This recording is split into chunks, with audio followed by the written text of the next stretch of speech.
It's that time of the year already. Halloween. So that means it's time for me to provide you some book recommendations.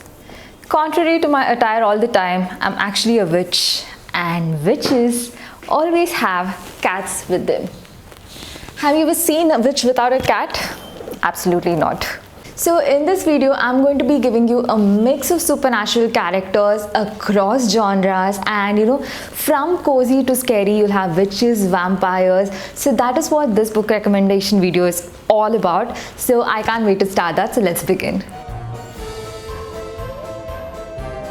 Okay, so my first book recommendation for you is The Very Secret Society of Irregular Witches. But in this case, the witch does not have a cat, she has a dog instead.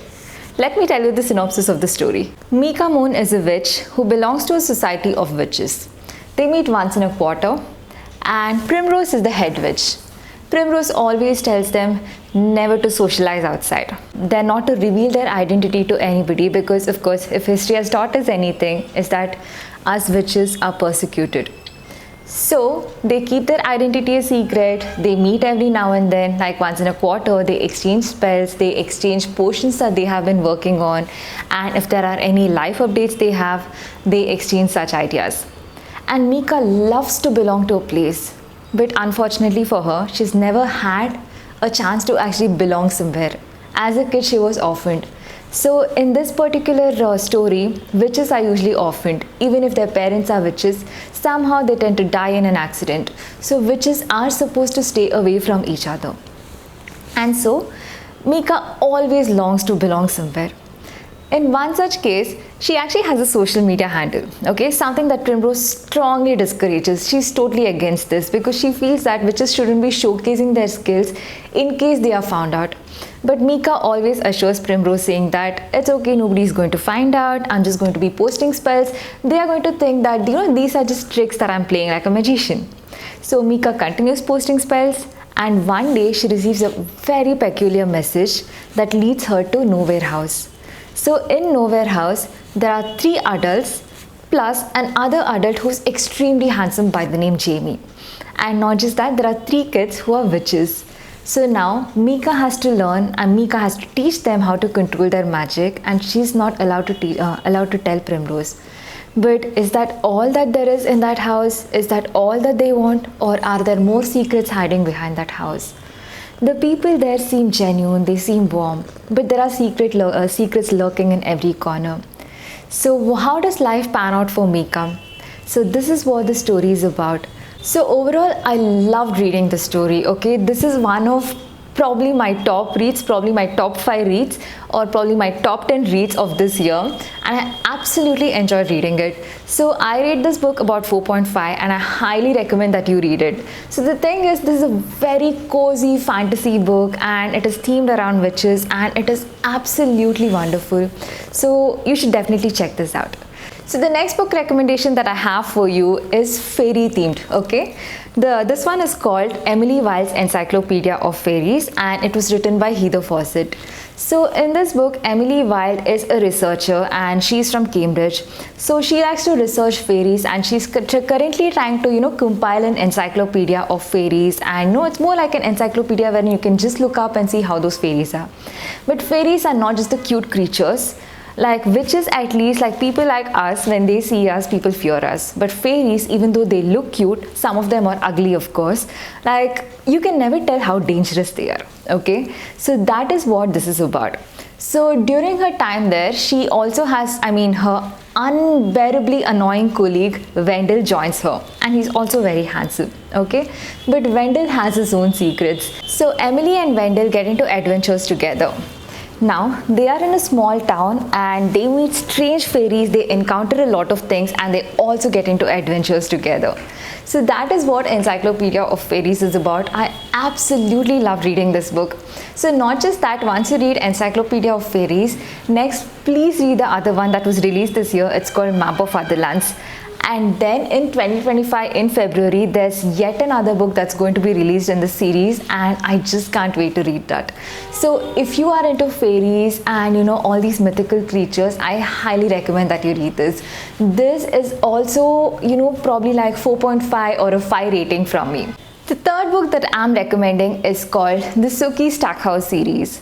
So this is a collection of books, I think about 13 books or something. However, this is one series that I just could finish instantly, as in like every time, when I picked a book that's probably like 350 pages long and sometimes 400 pages long, I made sure that I read it in a single day. So that is how interesting this is. So Sookie Stackhouse is a waitress at Merlot's, and she's not just any ordinary waitress. So she's telepathic. And in the place that she works, her manager, that is Sam, he's the owner of the bar, he has some secrets of his own and he disappears every full moon. Not just that, a vampire walks into the bar. Now vampires are allowed to legally walk into places, and they have this fake blood which is called the true blood that they can actually drink instead of feeding on humans. So a lot of these vampires are now out in the open. But this vampire tends to fall in love with Sookie, and Sookie also finds that she dangerously have feelings for this vampire, Bill. So Bill and Sookie start dating, and there are a lot of evil that lurks. There is a lot of evil that lurks around. So there are other supernatural creatures that come into play. So right now it is Sookie and then Sam into the mix. You don't know what creature Sam is yet. And then you have Bill, and in comes Eric and a lot of other characters. It's basically a cocktail of characters that I really enjoyed. So these books are like thriller. So you have a mix of thriller, you have a mix of fantasy, you have a mix of romance, and this is one of my favorite series. So I have all these books stacked up in my bookshelf, and it's like I just love collecting it because I want to reread it sometime in future again. So if you like vampires and you want to read all about other creatures as well, this is one book that you should definitely check out. So the first book in this series is called Dead Until Dark. So once you read Dead Until Dark, you'll be so obsessed with it, you'll start instantly wanting to pick other books. So yes, please do check out this book as well. So my fourth book recommendation for you is a horror thriller. This is something that I absolutely enjoyed reading because it just gave me goosebumps, and I just couldn't get enough of this book. This is again one of my top 5 books. Okay, so the synopsis of the book goes like this. So Shia is a receptionist at a hospital, and she actually has a passion for collecting all these true crime stories. She also runs a blog and is in touch with a detective that she has never met. So one day, all of a sudden, a lady by name Beth Greer walks into the office. So the thing is, Beth Greer is very intriguing because Shia has researched all about her. So back then in the 70s, some men were shot point blank and for no reason at all. And the people actually suspected Beth Greer of these murders, but she was acquitted of all the charges. So the actual lady killer was never caught, or probably Beth Greer is a lady killer because she has a very cold air about her. Okay, and Shia somehow tries to get an interview with Beth Greer, and she agrees. And after that, while interviewing Beth Greer, because Beth Greer is very hell-bent on getting interviewed only at her place, so Shia has to walk all the way to her mansion. Shia has to go all the way to her mansion in her car, of course, sorry, not walk. And there a lot of unexpected things that that could be very ghostly in nature actually happen in that mansion. So Shia has to uncover all those details, and this is an amazing thriller. How she goes about all of these things and what are the unexpected things that surface. Oh my god, I absolutely loved reading this book. So if you are into horror and if you want something that that will have a chill running down your spine, this is the book to pick. So this was written by Simone St. James, and recently I read her other book, Murder on the Road, but I didn't like this new book that much. But the Book of Cold Cases, is something that I highly recommend. Please do check it out. So the next book that I'd like to recommend to you involves a siren. People mistake them for mermaids. That is what they say in this book, and this is a dark retelling of The Little Mermaid. So here you have a siren, here you have vampire-like creatures, and somehow otherworldly creatures. So these are involved, and if you are only above 18, please read this book because this has some adult content in it. And the book is called A Ship of Teeth and Bones by Karina Hall. So in this book, Marin is the leading character. So the little mermaid that we see here, she's actually a siren, very capable of blood and killing. But what she does is, she trades her life in the sea so that she can get her life on land to live her happily ever after with Prince Eric. So she trades her life with a sea witch, okay, and then she lives on land. But Prince Eric is not who she thought he would be. Prince Eric is actually very abusive. So one day when Marin is traveling with Prince Eric on a ship, they are actually captured. The ship is captured by a pirate called Captain Ramsay Bones. So Captain Ramsay Bones is known for being notorious, and he is known for slaughtering heartlessly. So now that Marin and Prince Eric have been taken hostage by Captain Ramsay Bones, she discovers that Captain Ramsay Bones and Marin have the same enemy. So how they work through that, and will the villain actually turn out to be a lot better than she thought, is what the story is all about. Okay, this is something I really enjoyed reading, and please note that there are a lot of adult scenes in this book, so read it only if you are 18 plus. Okay, so the adventures on sea, all that Shia goes through, how she tries to get her revenge, and you know how heartless Captain Ramsay Bones is, and how Marin herself is like, you know, very heartless, something that we would have never anticipated, is what the story is all about. So this is something that I rate a 4 out of 5. I highly recommend that you read this book if you want some adult fantasy, dark romance sort of a book. The next book that I'd like to recommend is a dystopian classic. So since I told you that I'm going to be mixing up genre a little to cater to, like, you know, cozy, to sweet, to sad, to like scary like books, so that, you know, these are perfect for Halloween. So this is a book that I'd like to recommend, The Metamorphosis. So why I'm recommending The Metamorphosis is because, so Gregor Samsa is the protagonist of the story. So one day he finds that when he wakes up, all of a sudden he's transformed into a giant insect, and he does not know what to do because he's also lost his ability to talk, and all he can make is like insect sort of sounds. And all of a sudden it's like his world is turned upside down. He was someone who worked really hard for his family. He has parents, he has a sister. But how everything pans out, how life pans out for him after he turns into an insect, how he finds out, like, you know, all the people that he worked hard for, like, do they really like him, or will they give up on him, or such things actually come into play. So though this is not something that is scary or anything, how life gets transformed when this man turns into a giant insect is what the story is all about. So which is why I recommend this book, and this is actually one of my favorite classics now. The next book that I'd like to recommend is called Tender is the Flesh.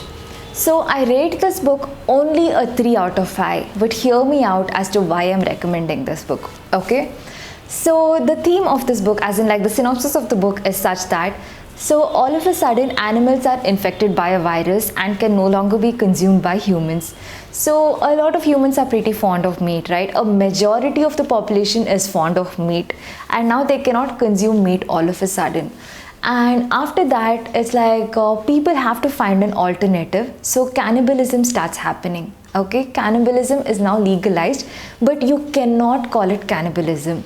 So humans are bred, they are reared only for meat purposes.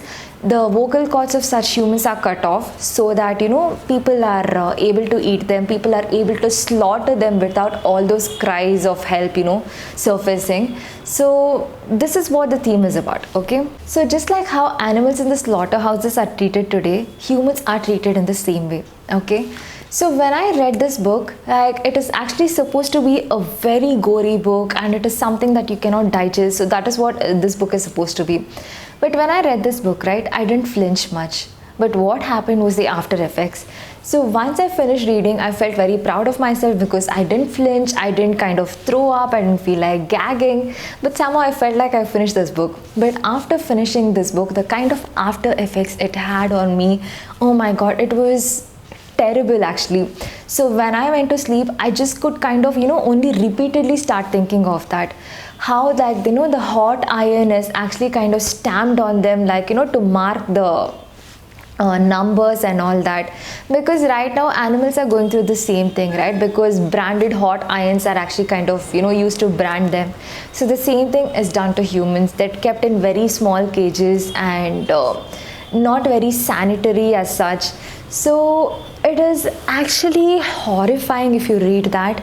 So even though I rate it a 3 stars, the reason why I rate it a 3 stars is because it could have been written a little better. It's actually a translation. I felt that the writing could have been a little more captivating, okay, because there are places in the book where I felt a little bored. But oh my god, the kind of gory story that this is, like if you are someone who likes reading these and you would like to explore what the theme of this book is, I definitely recommend that you read this. Okay, so the plot, I would give it a 5 out of 5, but then it is because of the writing that I give it a 3 out of 5, because there are parts of it where I felt really bored. So this book is just 197 pages, which is not much actually, and I think you should definitely check it out. So the last book in my book recommendation is called Under the Whispering Door by T.J. Klune.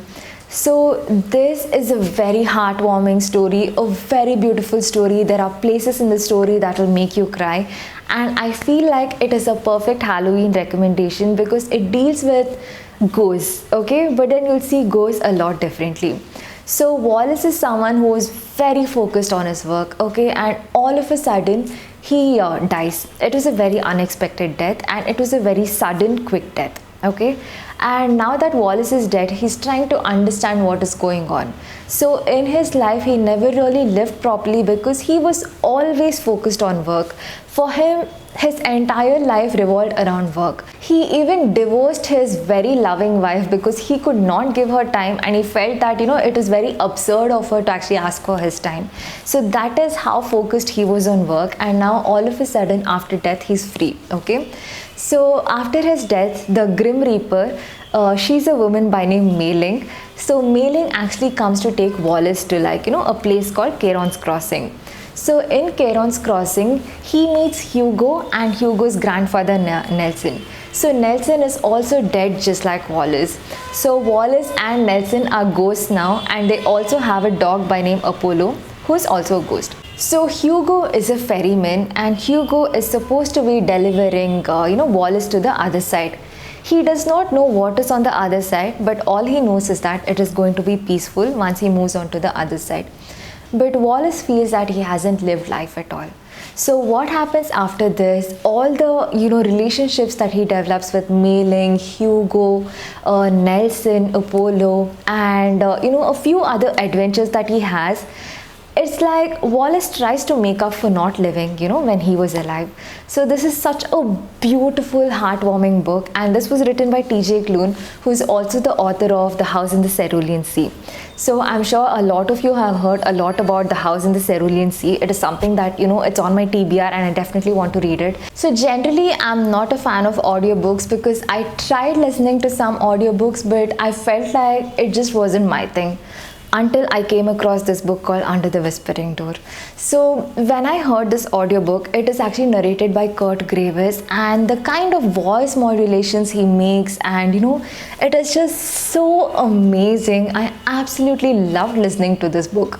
So this is my first audiobook, and I look forward to listening to more audiobooks that are kind of like similar in nature, where there are a lot of voice modulations, and it is so interesting. I just felt like even when I wanted to give it a gap, right, like when I didn't have time to listen to the audiobook, I didn't go back to reading a book, because in this particular instance I wanted to listen to the full audiobook, because that is how good of a job this narrator has done. So that's it for today. These are my Halloween recommendations for you. I hope you definitely check these out. And since it's also Deepavali, a very happy Deepavali to you, to all those of you who are celebrating. I'll be back with Indian mythology recommendations. So this Sunday, I'll be posting a couple of Indian mythology recommendations. Some of these are my absolute favorite. Please stay tuned for that video, and I hope to see you soon. If you haven't subscribed to my channel already, please consider subscribing to my channel. As of today, that is October 31st, I'm completing about 2 years on YouTube. So thank you all so much for your support. Thank you so much for sharing my journey, encouraging me to read more, especially because it's my hobby. And when people are actually encouraging that, it feels really good, Like I feel like a part of a community where people also enjoy reading the same way as I do. So please subscribe to my channel and help me hit 1K subscribers soon. Thank you. Stay happy, stay blessed, and stay kind. Bye.